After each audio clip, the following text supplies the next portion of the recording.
Welcome again to another episode of the Charity Lounge. And this episode is very, very, very, very, emphasis on the very, very interesting. It's going to be very interesting. Why? Because I have someone very important in the room. One, I'm dressed like this because I have to look the part. One is a lawyer. For those that know, I wanted to be a lawyer. Two, my daddy wanted me to be a lawyer. But unfortunately, or fortunately, I'm not a lawyer. So whenever I am in the room with any person that has any law, connection, I try to behave myself. Hopefully, I'll be able to behave myself today.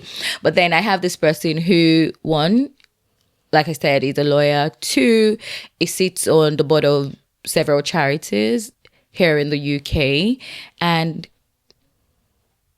is a LinkedIn influencer. Like, really. I don't know why he's laughing, but then is one of the top 100 legal LinkedIn influencers. I'm like, wow. When I see some of the awards that he gets, I'm like, do I really know this person?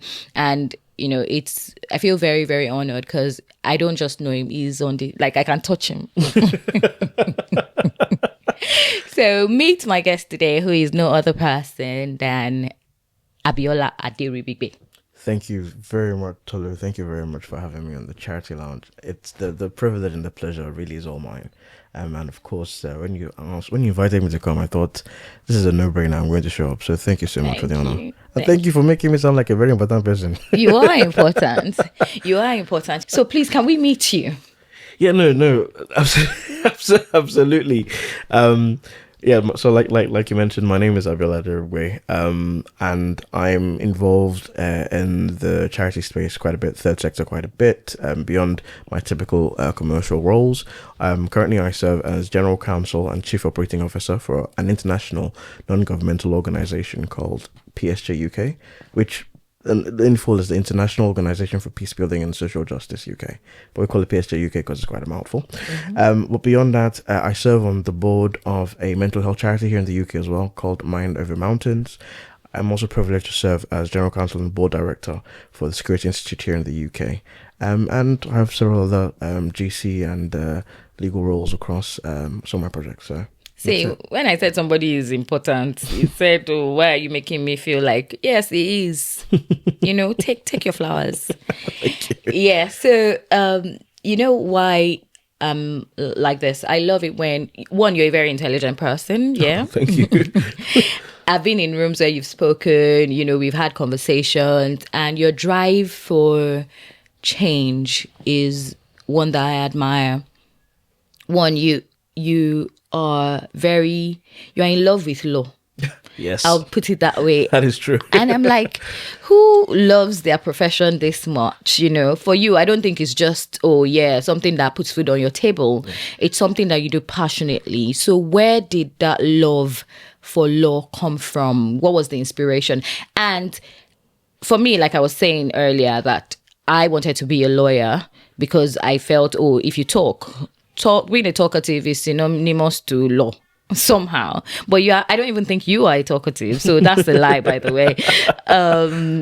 So it took me, my dad also wanted me to study law. So I wrote JAMB. For those that don't know JAMB, that's an examination you sit for in Nigeria to be able to go to the university, and you had to hit a certain score for you to study some courses. So like law, it was high, medicine was high. But guess what? I never made that cutoff point.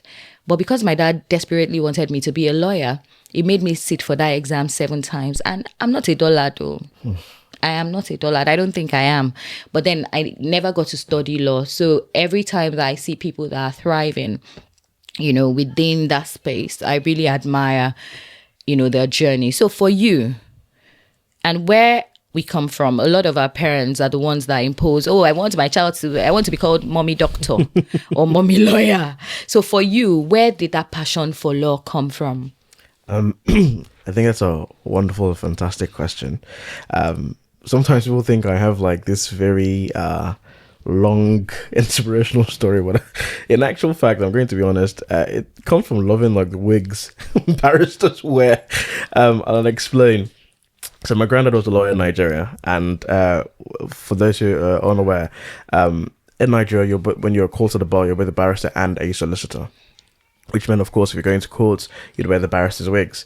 So I thought they looked absolutely cool when my granddad had them in his room, his closet. So I'd typically just go there and grab it, and I'll be playing with it. And one day, my granddad told me off on it. He said, "Abiola, no, if you want to have one of your own, you have to be a lawyer." And I said, "This wig is so cool. I think I'm going to become a lawyer."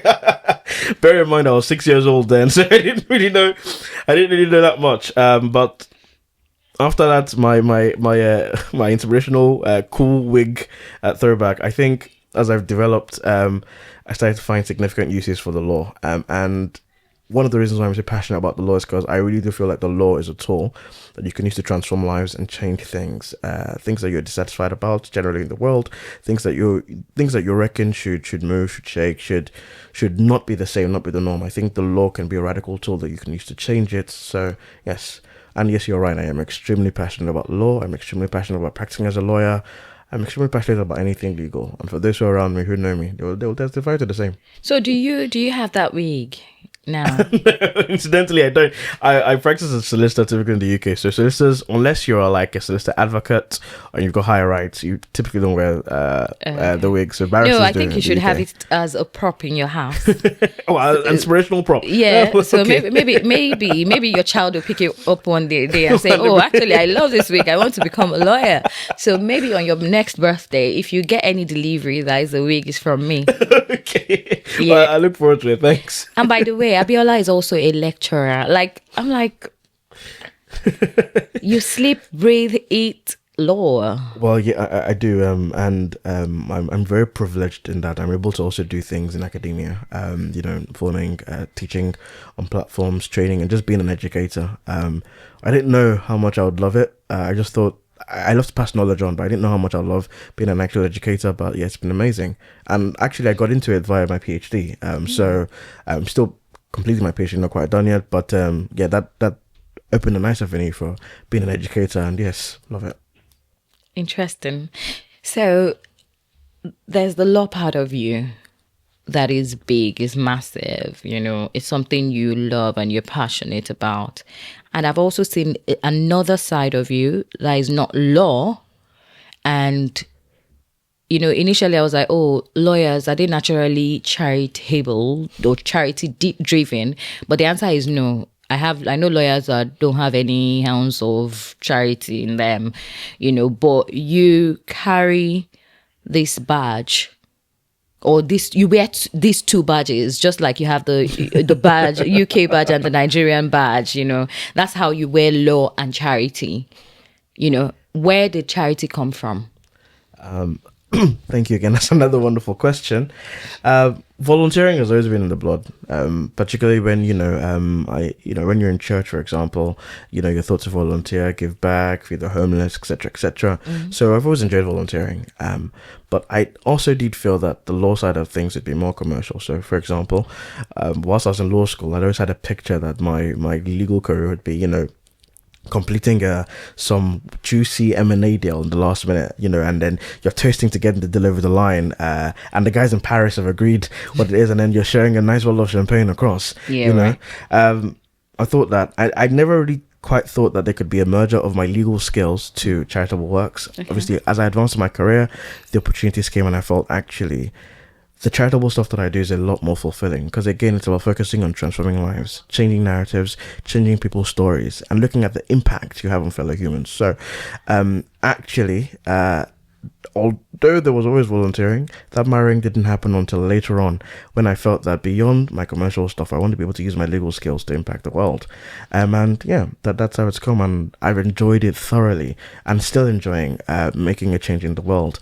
And it's actually funny, because I wake up every day thinking, how do I change the world? Or how, what does one do to change the world? And that's also the name of an organization I'm involved with, called How to Change the World, where I serve as Global General Counsel. It's about changing mindset, changing perspectives, bringing inspired solutions to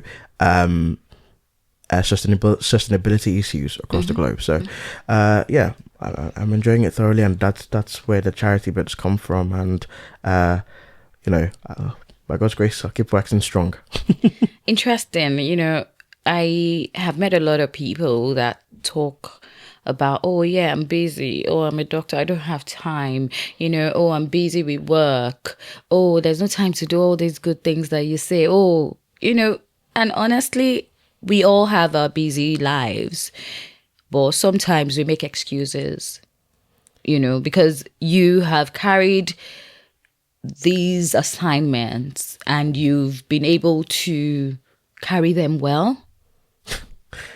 No, I understand what you mean. I think for me, part of it is also just feeling like personally, I believe I'm called to serve in whatever capacity. So even in the commercial world, right? I believe that any role that I'm privileged to hold, I'm serving in the role. Yeah. So I always believe that I was called to serve. And with things like the charitable works that I've got the privilege of being involved with, I think I'm called for a higher purpose in that regard. I don't think anyone is ever too busy to make a difference in people's lives. Sometimes some of the efforts that we put in could be very minimal, but the impact that it can have could not just be for a particular family, it could be for generations. Yeah. So when you look at it that way, and you look at yourself as that, anything that you do, so yourself, Tolu, your wonderful crew behind the camera, or anyone around reviewing your charity as well, that just one little thing, and for those who donate as well. So sometimes someone donating £5, £10 can make a world of a difference in people's lives, right? When you start to think about the fact that those little tidbits that you do can make a massive impact, you start to see things in a different way, and then the position of I don't have the time will start to shift. I think it's Tesco that says every little helps. Well, that is definitely very applicable in the charitable space. Yeah. Every little really does help and goes a long way. Yeah, it does, honestly. The next thing I want us to talk about now is PSG UK. Okay. Yes, because I find PSG UK interesting. Somehow I know of PSG UK. Yes, of course you do. Yeah, so tell us about PSG UK. What do you do there? What's this about? Okay. So as I know you are quite familiar with PSG UK, obviously. Am I? Yes. But my role in PSG UK is, as I mentioned earlier on, I'm General Counsel and Chief Operating Officer at the organization. Again, just for context, the full name of the organization is the International Organization for Peace Building and Social Justice UK. And the point is, we're very focused right now on advocating for peace within Nigeria, advocating for being the voice of the voiceless in Nigeria, helping communities that have been impacted by some of the more harrowing disasters happening, particularly within the Middle Belt and the Northern region. We build on a foundation on focusing on the diaspora as well at PSG UK, where we believe that we can galvanize the Nigerian diaspora in the UK and beyond to help to invest in Nigeria to move things forward. Whilst focusing on peace building, we focus on empowering communities and supporting initiatives, special initiatives like specialized farming zones, agricultural outfits, basically institutions that can help with getting those who are impacted by some of the not so great activities going on around the Middle Belt and the Northern region, and those who are displaced in IDP camps, getting them working again, getting them established again, empowering women, empowering the youth in that area as well. Just basically getting the family back to what a typical livelihood is, having been impacted by some of the terrible things happening in the Middle Belt and the Northern region. Yeah, so that's a good one, because security is very big in Nigeria at the moment. And let's even talk about, I know that, correct me if I'm wrong, I know that PSG UK, there's the part where we advocate. Yes. And we try to get the MPs involved. You teach people how to speak to their MPs, how to write to their MPs, and sign petitions. Yes. Do a lot of researches and stuff like that. And it's mostly targeted at people in the diaspora. Yes. That's correct. to effect change and things happening back home. Yes, that's correct. How well would you say this is going? Because there are people who just feel, oh, Nigeria is doomed. I don't want to get involved, And if we look at what happened with the Chibok girls, if we look at what happened with, what's her name now? The girl that was taken away. Leah. Yeah, Leah Shriver, yes. Yeah, has she been released now? No, not yet. No, she hasn't been released. And this is how many years counting? Because I know she's been there for years. Quite a few years. So how do you manage to get people on board, to get people to start speaking to their MPs, to get people to write and receive response from their MPs, to get those matters discussed in the right places here in the UK? That's a very loaded and wonderful question. First thing I'll start with is, for those who think Nigeria is doomed, it is not doomed. But that being said, it doesn't mean that it does not need help. It does. And that's, like Tolu mentioned, that's what PSG UK is about. Galvanizing the voices of those who are in the diaspora and those who are friends of Nigeria as well, to come to its aid in certain places where it's struggling. Regarding the rights to your MP exercise, you're right, Tolu, it's one of the initiatives that we have here at PSG UK, where we get those who are, again, impassioned about Nigeria, concerned about Nigeria, to write to their MPs to ensure that matters, particularly human rights violations going on in certain parts of Nigeria, are discussed on the floor. And to an extent, some of what we've done has been quite successful in that, MPs have brought these things up because it comes to the conscious, to the mind, and to the conscience of the MPs as to what's going on, and they've raised some of the matters on the floor. Beyond that, regarding just generally what's happening in some of these other displaced areas in Nigeria, we find that beyond just donations, actually having systems in place to get these individuals who are affected sustainable might be a better long-term strategy. Absolutely. So beyond just donations, actually what we're looking for around these areas are investments. Investments into agricultural spaces, farming, etc. Investment into tech in Nigeria as well, particularly within investment into education. Currently, as it stands, about 18.3 million children in Nigeria are out of school. Yeah. So things like that can be arrested by those who are more empowered in the diaspora and those who have a keen interest in Nigeria as well, friends of Nigeria as well. So that's basically how it works and what we're thinking. And as for how successful it's going, well, I'm going to be an optimist and say it's going okay. It's going well, but we can never run out of interesting help. Yes. There is never too much help in case anyone is interested. So if you're interested, I would always say, please drop me a message, drop a follow, have a conversation. I would love to have a discussion with you about how any little bit that you have can actually be of help in shaping the outlook on the nation generally. Okay, so 2 questions. The writing to your MPs and having those matters discussed, some people don't believe it works. Honestly, because at the end of the day, we are asking these people to help. Are they really helping? Do we need to do things back home to aid this help? Because we are the ones that need the help. We can't fold our hands and expect that, a stranger somewhere would now come and help you when you are drinking kai somewhere.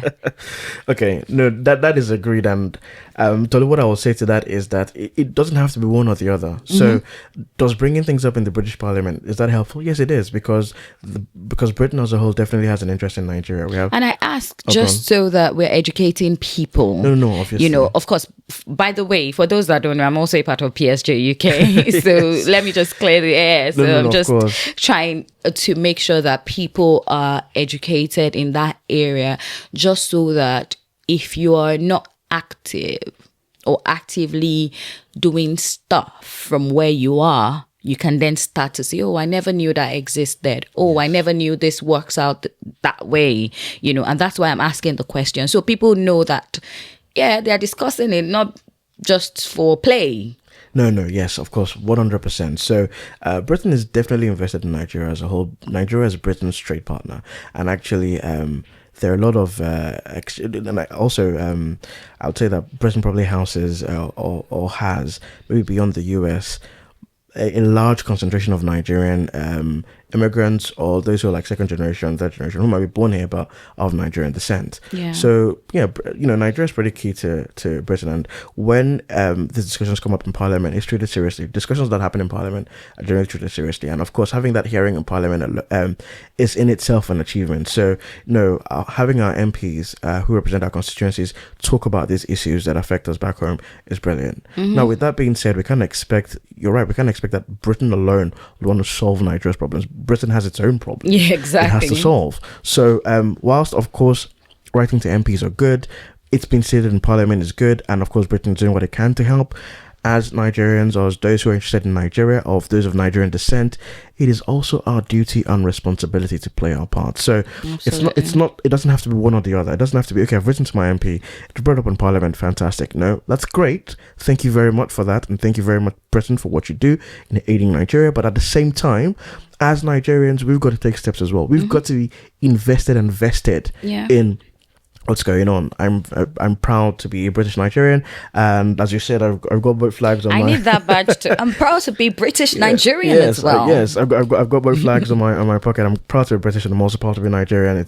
I think it's a privilege to be both. But with that being said, as wonderful as some of our MPs might be to want to help with what's going on, we also have to take the mantle to help out as well. And by that, I don't mean just going, I don't mean complaining or bashing the Nigerian government or, be it at the federal level or the state level, because I don't think that's a productive conversation. I think what it is just drawing the attention of the government, so the Nigerian government at both federal level and state level, to areas where they might be struggling, and then also offering help and aid to push on and to empower the government. That's what I feel. So I'm not I don't do any of the political stuff. I don't care about that. What I care about is helping the lives of people, transforming lives of the everyday Nigerian citizen, right? And as a British Nigerian, I will do everything in my power, use all of the tools that I've been afforded, I've had the privilege to be afforded, to help out. So again, it's wonderful. The right to MP exercise is wonderful, and I believe Parliament in Britain is doing what it can. But at the same time, it doesn't just fall to Parliament in Britain.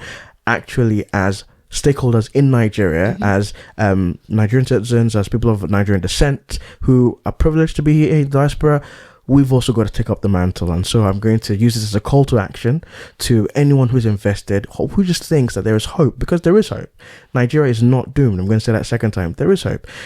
It is our role to help, empower, to change lives, and that shouldn't be done with just harrowing talks against the government. I don't think that's productive.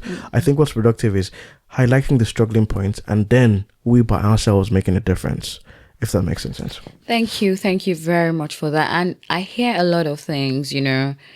One is, do not sit on the fence.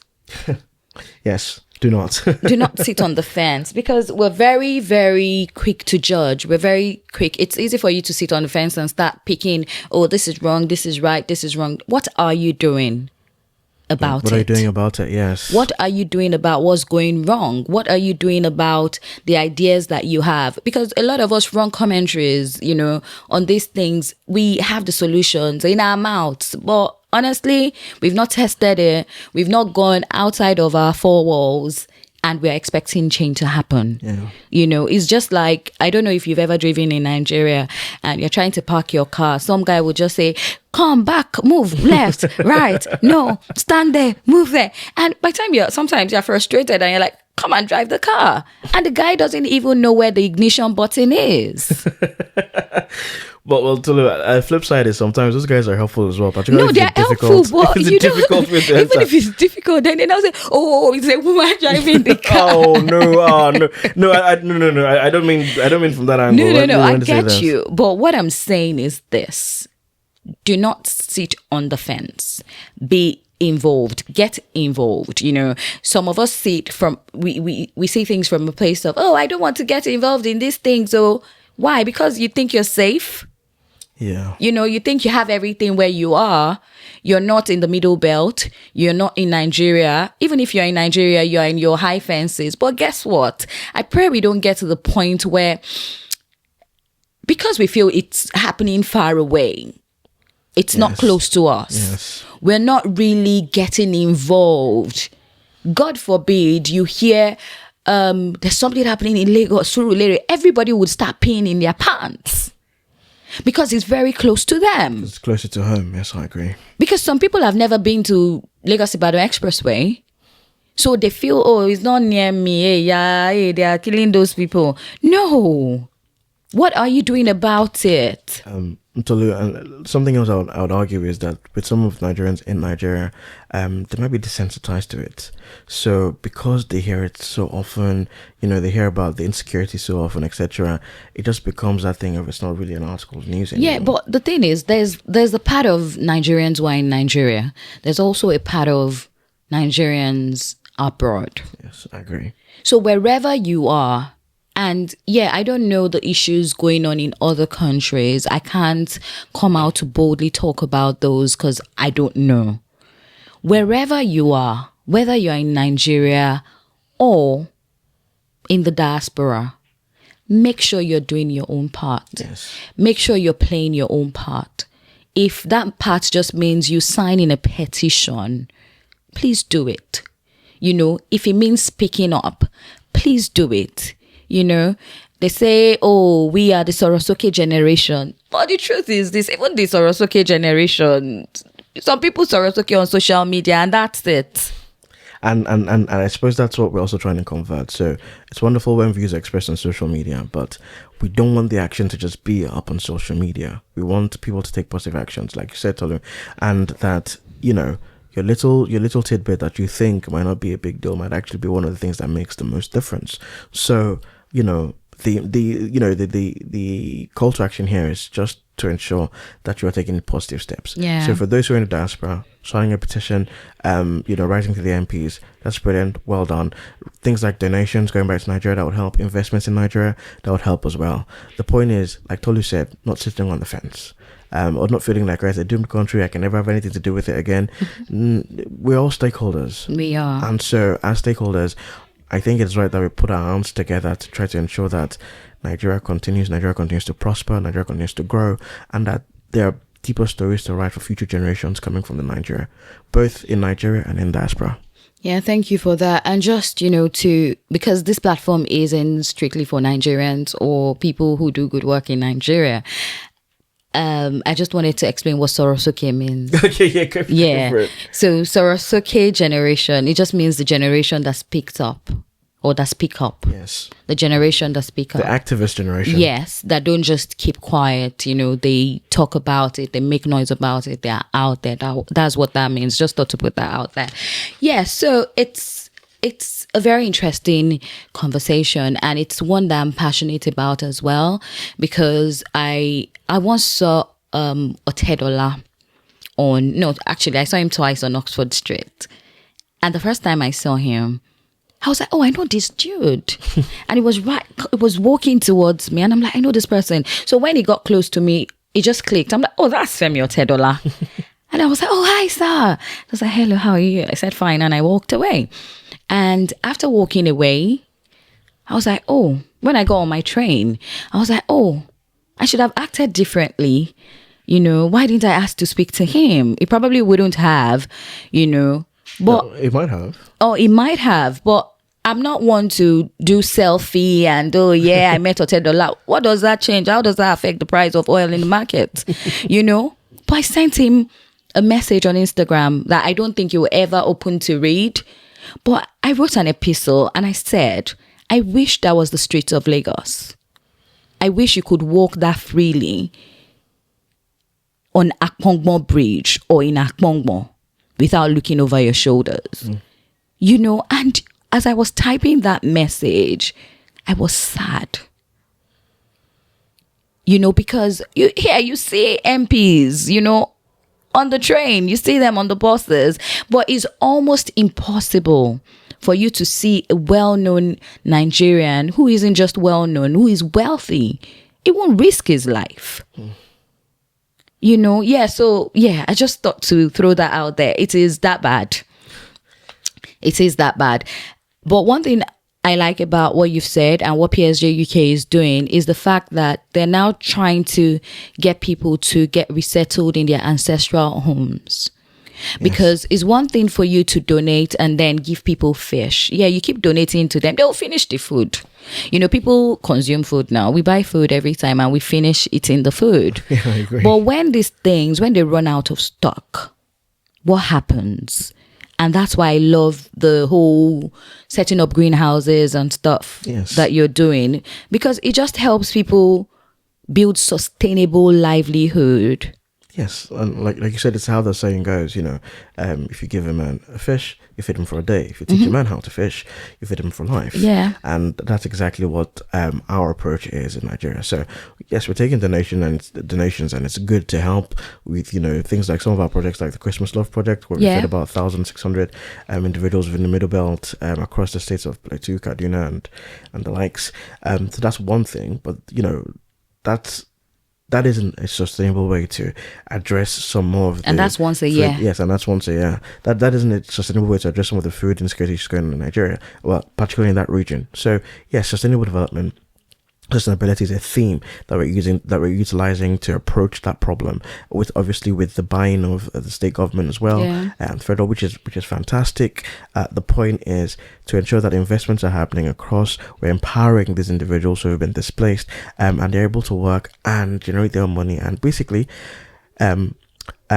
positively affecting the economic situation, which is a target of ours. So yes, that's why sustainability remains at the core of what we're doing in BSJ UK. Abiola, it's been very, very... I know that we can go on and on and on and on and on, you know, talking about all these things. But I have one question for you. There are lots of small charities and minority-led charities that don't understand some governance and compliance issues when it comes to setting up and maintaining, running their structure. You know, are there ones that you can mention or tell us about that? Oh, as a charity, these are compliance or governance areas that you should be aware of. Oh, well, I know that's a very, very open-ended, wide. Yeah, it's a very general. But first things first is that if you're going to run a charity, you're going to open up a charity, you want to determine if it's a registered charity or an unregistered charity.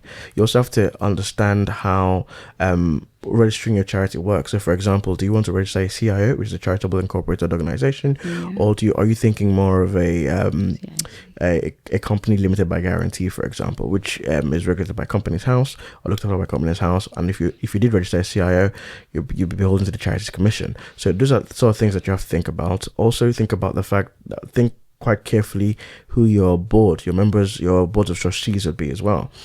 Trustees for charities basically hold similar roles as what a statutory director in the UK would hold. The difference here being that for a director, you're probably looking at the Companies Act of 2006, but if you're looking at a charity, you're looking at Charities Act of 2011. So all those sort of things factor in as well. And then policies. You've got to have a safeguarding policy. You've got to have an understanding of GDPR, particularly if you're going to be using personal information. You could GDPR, the Data Protection Act. You've got to look at how you're going to work your finances, for example, and the policies in place for things like financial risk. So yeah, quite a bit sort of comes to mind, and yeah, it always does matter that if you're going to open up a charity, you have some sort of governance or legal mind with you as well to ensure that you're getting things right from jump. Interesting. Yeah. Yep. Thank you. It's been very interesting. Okay, we have a fire round that we do. Okay. And honestly, you don't need to think about it. Just give an answer. It can be one word. No need thinking deep about your responses. Have you met me? So what is one quote that you live by? Oh, no, I can't think deeply about this. Well, I suppose it's the one I just mentioned, which which ties into the sustainability approach that we're having at BSJ UK, which is if you buy a man a fish, you feed him for a day. Or give a man a fish, you fish him for a day. But if you teach a man how to fish, you feed him for life. It's about transforming life to impact. Okay. One legal myth you would like to debunk? There's plenty. But I think the one that annoys me a lot is lawyers are liars. We're not liars. Please. But I've heard that since I was a child. Please, lawyers are not liars. Please, I beg you. People that are watching, lawyers are not liars. We are very educated people that have been given the gift and the grace to look at things from different perspectives and to help in telling those stories. So we are not liars. There are different ways to skin a cat. Well, that one sounds very manipulative as well. But the point is, we're not liars. Lawyers actually have quite a lot of integrity. And something else is that lawyers are like blockers. We're not. We're enablers. We want you to do the thing you want to do. We just want to make sure that you are doing it lawfully and you're not getting in trouble you're in the process. So no, when you say you take it to a lawyer now, they'll kill the idea. No, we will not. We'll just ground you in reality and say this is wonderful, but have you considered doing it X, Y, and Z so you don't get you don't roll afoul of the law and you don't get in trouble. So I think I've given you 2 minutes now.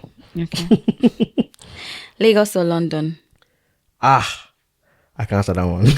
Why? Both. No, it can't be. No. In terms of no, it can't be both. Lagos or London. Okay. If you're keeping it to be, if you're making it London specifically, not the UK, then no. In terms of the cities, in terms of the cities, in terms of the experiences that you get there. Okay. So there's Dirty December in Lagos. No. Please be real. Lagos or London. Okay. If it's just the cities, then Lagos all day, every day. I mean, Lagos. Tea or coffee? Tea. I'm not a coffee person at all. Okay. So what's one word? Not one word.